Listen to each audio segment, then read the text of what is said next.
Hello everyone, welcome back on Biology Village, my YouTube channel, and today topic is Padina. Padina a brown algae और हम जो question discuss करने जा रहे हैं गाइस 20 इंपॉर्टेंट क्वेश्चन डिस्कस करेंगे Padina पे। That is very important topic for Uttar Pradesh PGT, TGT, GIC and assistant professor botany, senior DIET lecturer जो यूपीपीएससी।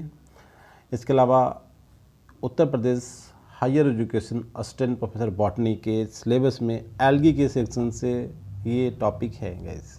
पेडाइना ये ब्राउन एल्गी जो स्पेशली कोस्टल एरिया में पाया जाता है और ऑलरेडी हम इसके बारे में आपको 2 लेक्चर बता चुके हैं, मतलब 40 MCQ इससे पहले डिस्कस कर चुके हैं। This is third one and also discuss 20 new important questions that is concern to the Padina reproduction. तो गाइज इस सीरीज में सबसे पहले हम बात करेंगे कि क्वेश्चन नंबर 1 में कि in which are the following alga has dimorphic thallus. देखिए डाइमॉर्फिक की बातें हमने जूलॉजी वाले टॉपिक कभी हम बात करेंगे। निडेरिया जिसमें आपने देखा होगा ओवेलिया आरेलिया होते हैं, 2 थैलस मतलब 2 तरीके के स्ट्रक्चर पाए जाते हैं। उसी तरीके से कौन सा ऐसा एल्गा जिसमें डाइमॉर्फिक थैलस मतलब उसकी थैलस की 2 फॉर्म्स पाई जाती हैं। तो guys it is concern to the Padina. Padina ये ब्राउन एल्गी और जिसमें थैलस जो होता है वो डाइमॉर्फिक होता है, मतलब 2 टाइप के थैलस पाए जाते हैं। क्वेश्चन नंबर 2 में बात करते हैं tetra sporophyte formed in life cycle of which alga. किस लाइफ साइकिल, किस एल्गी की लाइफ साइकिल में टेट्रा स्पोरोफाइट नाम की एक रिप्रोडक्टिव स्ट्रक्चर पाई जाती है। सिंपल सा क्वेश्चन में ये कह रहा है कि tetra sporophyte formed in the life cycle of which alga. तो गाइस करेक्ट आंसर है पेडाइना में टेट्रा स्पोरोफाइट बनता है जिसमें स्पोर्स बनते हैं। क्वेश्चन नंबर 3 में बात करते हैं कि which alga known as white scroll alga. देखिए ये इसका 4th नाम है। मैंने इससे पहले अपने 2 लेक्चर में, एक लेक्चर में 2 नाम बताए थे इसके बॉटनी के और एक में 1 नाम बताया था। अब मैं इसका 3rd नाम बताना जा रहा हूँ कि which alga known as white scroll alga. Scroll का मतलब गाइस होता है जो इसका थैलस होता है लाइक दैट, ये फनल शेप्ड होता है और ये इसका टाइप होता है ट्राइजॉइड्स। तो ये स्क्रोल का मतलब इसके जो मार्जिन होती है फोल्ड होती है, स्क्रोल्ड होती है और इसमें जो कैल्शियम का डिपॉजिट हो जाता है उसकी डिपोजिशन की वजह से ये वाइट कलर का दिखता है, तो इसे वाइट स्क्रोल एल्गा भी बोलते हैं। और ये एल्गा होता है पेडाइना, क्योंकि पेडाइना के अंदर एक प्रॉपर्टी होती है कैल्सिफिकेशन की, जिसके थैलस पे कैल्शियम डिपॉजिट हो जाता है और उस डिपोजिशन की वजह से it look like white in colour. And it's जो थैलस होता है इसके वेंट्रल साइड और डॉर्सल साइड में जो ग्रोथ होती है उसमें डिफरेंस होता है। डॉर्सल साइड में जो ग्रोथ होती है ऊपर की साइड वो थोड़ा तेज होती है और वेंट्रल साइड में जो ग्रोथ होती है वो थोड़ा स्लो होती है। एज रिजल्ट ऑफ दैट इसकी जो मार्जिन होती है, जो वेंट्रल साइड ऊपर की ग्रोथ, वो अपने की जो टेंडल्स होती हैं, जो टिप्स होती हैं, उन्हें सेफ करने के लिए, उन्हें प्रोटेक्ट करने के लिए अपनी जो टिप्स होती हैं उन्हें फोल्ड कर लेती हैं। तो इससे बन जाता है, इसे बोला स्क्रोलिंग पॉइंट। तो ये वाइट स्क्रोल एल्गा गाइज ये पेडाइना के लिए यूज़ किया जाता है, कॉमन नेम। क्वेश्चन नंबर 4 में बात करेंगे which alga used in making anti ageing cream. Very important question guys, आपने देखा होगा जितने भी एंटी एजिंग क्रीम आते हैं उनमें कौन सा एल्गा होता है। मतलब जो एंटी एजिंग का मतलब जो हमारे कोलेजन फाइबर्स होते हैं उन्हें मतलब रिवाइव करने के लिए, उन्हें रीजेनरेट करने के लिए जो क्रीम या जो केमिकल इस्तेमाल करा जाता है वो आपको मिलता है पेडाइना से। ये कोस्टल सी शोर में पाया जाने वाला एल्गा है, मैरीन वाटर में, और ब्राउन एल्गी है। मतलब correct answer D. Question number 5 में बात करते हैं calcification is the common phenomena reported in which category of the algae. Very important guys, देखिए सबसे ज़्यादा इंपॉर्टेंट है कि किस कैटेगरी एल्गी में पाई जाती है। तो यहाँ पे सबसे करेक्ट आंसर आपको बता दूँ, ये ग्रेड और ग्रीन एल्गी में पाई जाने वाली फिनोमेना है। बट यहाँ पे जो हम स्टडी कर रहे हैं वो पेडाइना कर रहे हैं। पेडाइना जो एक ब्राउन एल्गी है, बट फिर भी पेडाइना ब्राउन एल्गी में सिंगल वन, एक और मेंबर है और पेडाइना 2 लोग हैं जो ब्राउन एल्गी में होते हुए कैल्सिफिकेशन की प्रोसेस करते हैं। जबकि जो ओरिजिनली अगर हम बात करें जो कॉमन फिनोमेना किस ग्रुप के एल्गी के लिए, तो रेड एल्गी और ग्रीन एल्गी जो है नॉर्मली कैल्सिफिकेशन करते हैं, मतलब they deposit calcium on his thallus upper and lower side दोनों, ventral and dorsal side. But जो ओरिजिनल प्रोसेस है वो red and green algae, but Padina also show calcification, that is a brown algae. ये ध्यान रखना है आपको। Question number 6 में हम बात करेंगे in which are the following alga showing. Very important एक स्टेज इससे पहले हमने बताई थी अपने लेक्चर की सीरीज फर्स्ट में, और अब हम बता रहे हैं दूसरी स्टेज इसमें बनती है जिसे बोलते हैं डिक्टेरपा स्टेज। ये एक स्टेज होती है सेक्सुअल रिप्रोडक्शन में बनती है। तो ये डिक्टेरपा जो स्टेज होती है ये किस एल्गी से कंसर्न है गाइस, ये पेडाइना से कंसर्न है। इसमें जो इसका थैलस होता है, मतलब जो इसके जो फ्रेंड्स होते हैं वो, और जो राइजोइड्स होता है उनकी ग्रोथ की, राइजोइड्स पे ग्रोथ होती है और जिससे राइजोइड्स से फिर एक न्यू थैलस का फॉर्मेशन हो जाता है। तो उसे बोलते हैं डिक्टेरपा, मतलब डाई का मतलब दो थैलस वाली स्टेज। तो ये आपका पेडाइना की क्वालिटी है।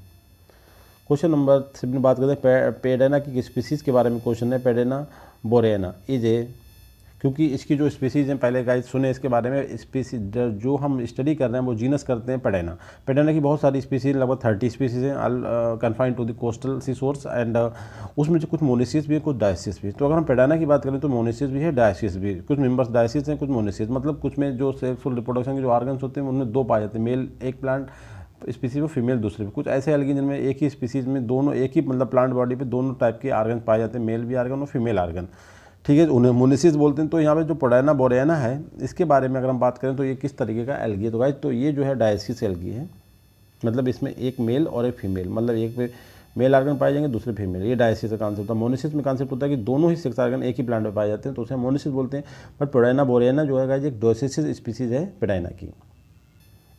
क्वेश्चन नंबर एक में हम बात करेंगे 8 में कि what is true about the reproduction of Padina. Padina के रिप्रोडक्शन के बारे में क्या बात सही है, तो देखिए इसमें जो स्पोरोफाइट होता है वो डिप्लॉइड होता है और जो गैमेटोफाइट होता है वो हैप्लॉइड होता है, ठीक है।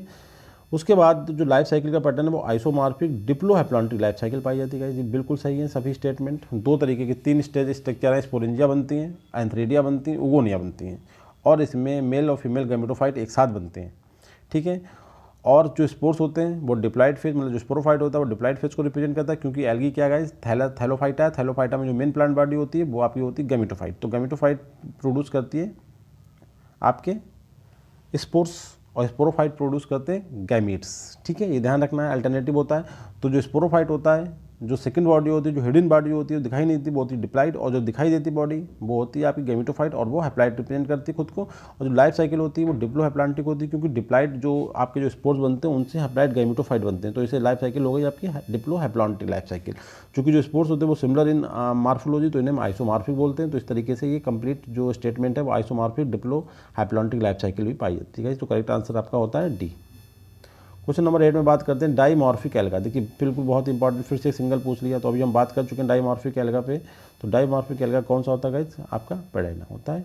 क्वेश्चन नंबर 10 में हम बात करेंगे पेडेना स्पीसीज इज आर। देखो दो अब क्वेश्चन आ गया, जो मैंने अभी बात आपको बताई थी क्वेश्चन नंबर 8 में, कि पेडेना की स्पीसीज जो होती है वो आइदर मोनेसिस आइदर डायसिस, दोनों पॉसिबिलिटी है। कोई ऐसा स्टैटिक बर्ड नहीं है कि डायसिस होती हैं ना आल मोनेसिस होती हैं, either dioecious either monoecious. Correct answer आपका सी।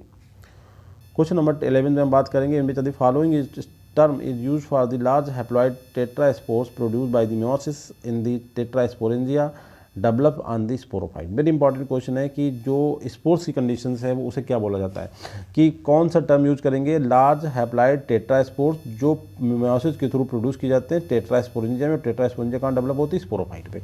मतलब पेडेना का जो स्पोरोफाइट होता है इस पर टेट्रास्पोरेंजिया बनती है, उसके अंदर मेयोसिस डिवीजन के थ्रू हैप्लॉइड टेट्रास्पोर्स बनते हैं। तो उन टेट्रास्पोर्स को हम क्या बोलेंगे, सिंपल सी बात है, जू स्पोर्स बोलेंगे, जाइगोस्पोर्स बोलेंगे, एप्लाइनोस्पोर्स बोलेंगे, या ऑल ऑफ दी। तो सिंपल सी बात है, कोई इसमें मोटाइल बॉडी नहीं होती है, तो मोटाइल बॉडी नहीं होती है तो जू स्पोर तो हो नहीं सकता, और जाइगोट में डिवीजन के बाद नहीं बन रही है तो ये भी नहीं हो सकता। तो सिंपल सा हम बात, करेक्ट आंसर है आपका सी, एप्लाइनोस्पोर्स, मतलब इनमें मोटाइल नहीं होते हैं ये, तो ये एप्लाइनोस्पोर्स होते हैं। करेक्ट आंसर आपका 11 का सी। क्वेश्चन नंबर 12 में बात करते हैं टेट्रास्पोर्स of the पेडाइना is are.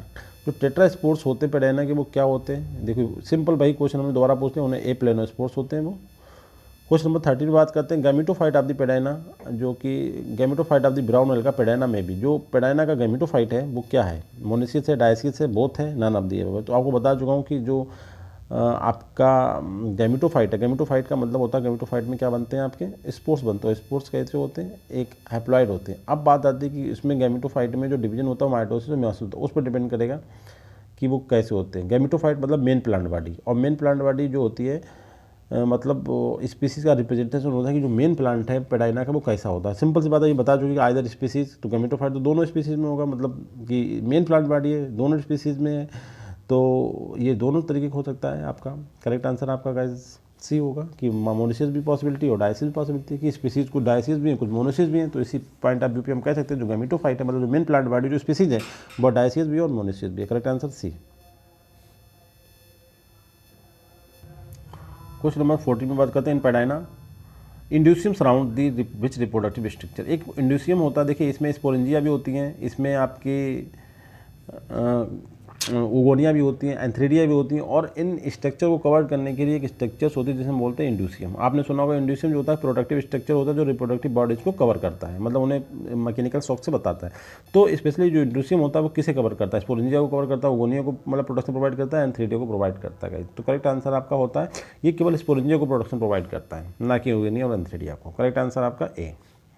Question number 15 में बात करते हैं इन विच स्पीसीज आदि पेडाइना इंड्यूसियम इज एब्सेंट। एक स्पीसीज ऐसी भी है पेडाइना की जिसमें इंड्यूसियम नहीं होता, मतलब स्पोरेंजिया के प्रोडक्शन के लिए जो बॉडी होती है दैट नोन एज इंड्यूसियम वो एब्सेंट होता है। तो पेडाइना की किस स्पीसीज में ऐसा होता है गाइज 14। तो ये जो पेडाइना माइनर है बहुत छोटी सी स्पीसीज होती है गाइज, उसमें इंड्यूसियम कंप्लीटली एब्सेंट होता है कि there are no protective body for the sporangia. Question number 16 में बात करते हैं एंथ्रीडियम ऑफ द पेडाइना में भी। जो पेडाइना का एंथ्रीडियम है मतलब जिसमें एंथ्रोजॉइड्स बनते हैं, मतलब जो बनेंगे मेल रिप्रोडक्टिव बॉडी बनेगी, सर एंथ्रोजॉइड्स हम नहीं बोलेंगे, जो मेल रिप्रोडक्टिव यूनिट्स बनेंगे जिन्हें बोलते हैं एंथ्रीडियम, जो बॉडी है वो एंथ्रीडियम, इसके अंदर बनेंगे मेल रिप्रोडक्टिव यूनिट्स। तो वो कैसी होती है, ओवल शेप होती है, सिलेंड्रिकल होती है, बोथ होती है, ट्यूबुलर होती है। गाइस तो बहुत सारी स्पीसीज हमने बताया, डाइमॉर्फिक थैलस है, बहुत सारी स्पीसीज हैं, उनमें अलग अलग स्ट्रक्चर्स होती हैं। तो जो टोटल ओवरऑल हम बात कर सकते हैं दोनों का ऑप्शन है कि ओवल भी हो सकती है, सिलेंड्रिकल भी हो सकती है। गाइस तो करेक्ट आंसर आपका सी। क्वेश्चन नंबर 17 में बात करेंगे an influential factor on the Padina mode of reproduction is, मतलब जो पेडाइना का जो एल्गी है उसके मोड ऑफ रिप्रोडक्शन पे कौन सा ऐसा मतलब फैक्टर है जो सैलिनिटी है, magnesium ions and temperature, acidity, जो इसके रिप्रोडक्शन की मोड को मतलब प्रभावित करते हैं, मतलब रिप्रोडक्शन को प्रभावित करने वाला जो इन्फ्लुएंशियल फैक्टर है पेडाइना के लिए वो कौन सा। पेडाइना कहाँ रहता है, कोस्टल एरिया में मैरीन वाटर में रहता है और वो भी ओशन वाटर में रहता है। तो वहाँ पे जो मेजर फैक्टर है वो टेम्परेचर, सैलिनिटी बहुत ज़्यादा और एसिडिटी और मैग्नीशियम, ये सभी बहुत ज़्यादा इंपॉर्टेंट, बट सबसे इंपॉर्टेंट वन है आपका टेम्परेचर। टेम्परेचर का इफेक्ट ये डिपेंड करेगा, आपने देखा कुछ स्पीसीज मोनोसिस होती हैं, कुछ डायसिस होती हैं, तो ये डिपेंड इसी पे करेगा। टेम्परेचर जो होता है सेक्स को रिप्रेजेंट अल्टर कर देता है, चेंज कर देता है। तो टेम्परेचर इज इंपॉर्टेंट फैक्टर, कुछ स्पीसीज को मोनोसिस बना देता है, कुछ को डायसिस, तो ये टेम्परेचर के थ्रू रेगुलेट होता है। Temperature is very important factor on the reproductive behaviour of the Padina. Correct answer आपका सी। क्वेश्चन नंबर 18 में हम बात करेंगे कैल्साइट प्रेसिपिटेटिंग ऑर्गेनिज्म। देखिए कैल्साइट मतलब ये सिंपल सी बात आ गई। अभी हम बात कर रहे हैं पेडाइना। पेडाइना का मतलब हुआ कि कैल्सिफिकेशन ऑफ द थैलस, अपने थैलस पे कैल्शियम डिपॉजिट करने में कैपेबल होता है। अब इस तरीके के ऑर्गेनिज्म को हम बोलते हैं कैल्साइट। तो क्या दूसरे टाइप और भी ऑर्गेनिज्म है दैट एक्ट सच टाइप, मतलब ऐसी एक्टिविटी करते हैं? तो कैल्साइट में पेडाइना तो है गाइस, ये तो करेक्ट आंसर है। कोरल्स भी ऐसा करते हैं, कुछ प्लैंक्टन्स भी ऐसा करते हैं, तो करेक्ट आंसर आपका होता है। और रेड एंड ग्रीन एल्गी तो करते ही हैं, तो मेन फैक्टर है, तो आपका करेक्ट आंसर होता है यहाँ पे। जितने भी हैं सभी करेक्ट है। पेडाइना करता है, कोरल्स करता है, सम प्लैंक्टन्स करते हैं, और रेड एंड ग्रीन एल्गी सबसे यूनिक ऑर्गेनिज्म है कि सबसे मतलब common process of the calcification reported in the red and green algae, but some brown algae जिसमें आपका पेडाइना इज सिंगल वन जो ऐसा करता है, मतलब कैल्सिफिकेशन अपने थैले पे कैल्शियम डिपॉजिट करने की कैपेबिलिटी रखता है। इसके अलावा corals important one and some planktons also show this kind of activity. Question number 19 में बात करते हैं the following calcite precipitation organism is more resilient to the pH. इससे पहले भी हमने क्वेश्चन बताया था आपको कि कौन सा ऐसा कैल्साइट प्रेसिपिटेटिंग ऑर्गेनिज्म है जो ओशियन में होने वाली जो मतलब पीएच चेंजिंग होती है, जो ग्लोबल आल का क्लाइमेट चेंज हो रही है उसकी वजह से पीएच में चेंज आ रहा है, उनके अगेंस्ट बहुत ज़्यादा मतलब स्ट्रॉन्ग है। रेजिलिएंट का मतलब होता है स्ट्रॉन्ग कि अगर कुछ प्रभावित हुआ भी तो बहुत जल्दी अपनी ओरिजिनल स्टेट को रिकवर कर लेगा। तो इस कंडीशन में इससे बोला जाता है रेजिलेंट। ठीक है, तो इसमें सबसे इंपॉर्टेंट जो ऑर्गेनिज्म है वो आपका पेडाइना है। पेडाइना बहुत ज़्यादा resilient organism as compare to phytoplanktons, corals, red and green algae compare में पेडाइना इज इंपॉर्टेंट वन, कि बहुत ज़्यादा स्ट्रॉन्ग होता है। इसके बाद सबसे लास्ट क्वेश्चन है और जो सबसे ज़्यादा मॉडर्न क्वेश्चन आज के टाइम का, और इसके चांसेस एग्जाम में आने के बहुत ज़्यादा हैं guys, very important. Silver and platinum based nano particle synthesized with help of which algal extract. Very important question, और आज के टाइम में सबसे रिसेंट क्वेश्चन है कि नैनो पार्टिकल का टाइम चल रहा है, तो सिल्वर और प्लेटिनम के जो नैनो पार्टिकल बनाए जाते हैं किस एल्गल एक्सट्रैक्ट की हेल्प से बनाए जाते हैं गाइस? तो इसका करेक्ट आंसर है पेडाइना, जो हमारा टॉपिक। आप ध्यान रखना है कोई भी हमारे सिलेबस में ऐसा एल्गा नहीं है जिसका एल्गल एक्सट्रैक्ट जो होता है वो आपके नैनो पार्टिकल फॉर्मेशन में यूज होते हैं। This is single one Padina guys. Thank you guys.